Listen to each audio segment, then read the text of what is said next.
থাকবে।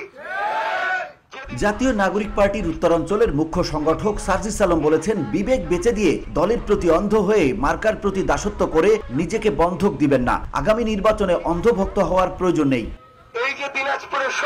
তিনি বলেন, জাতীয় নাগরিক পার্টির কাউকে ভালো লাগলে ভোট দেবেন, না হলে দেবেন না, কারণ আগের নির্বাচনগুলোতে নেতারা জনগণের পকেটে টাকা দিয়ে ক্ষমতা এসেছিল। বুধবার সন্ধ্যায় দিনাজপুরের খানসামা উপজেলায় পথসভায় তিনি এসব কথা বলেন।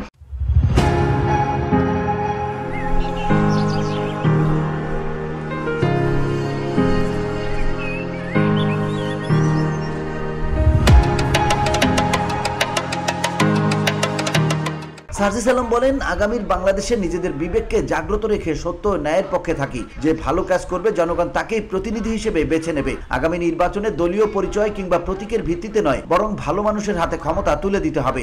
আপনারা যদি একসাথে সিদ্ধান্ত নেন যে আগে কি ছিল বাদ, এইবার আমাদের জায়গা থেকে আমরা নতুন করে সবচেয়ে ভালো মানুষটিকে সুযোগ দিব, তাহলে আপনাদের উপজেলা এগিয়ে যাবে। কয়েকটা জায়গায় ছাড় দিবেন না। কেউ যদি আপনার কাছে ঘুষ চায়, সরকারি যে কোনো অফিসে হোক, থানায় হোক, স্বাস্থ্য কেন্দ্রে হোক, ভূমি অফিসে হোক, এটার প্রতিবাদ আপনাদের করতে হবে।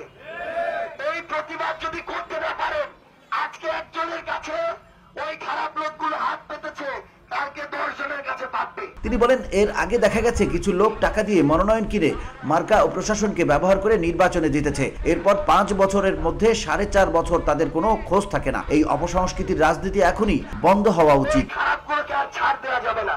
সে যেই দলেরই হোক, যেই পদেরই হোক, যেই মতেরই হোক, খারাপ মানে খারাপ, এর চেয়ে বড় পরিচয় আর কিছু হতে পারে না।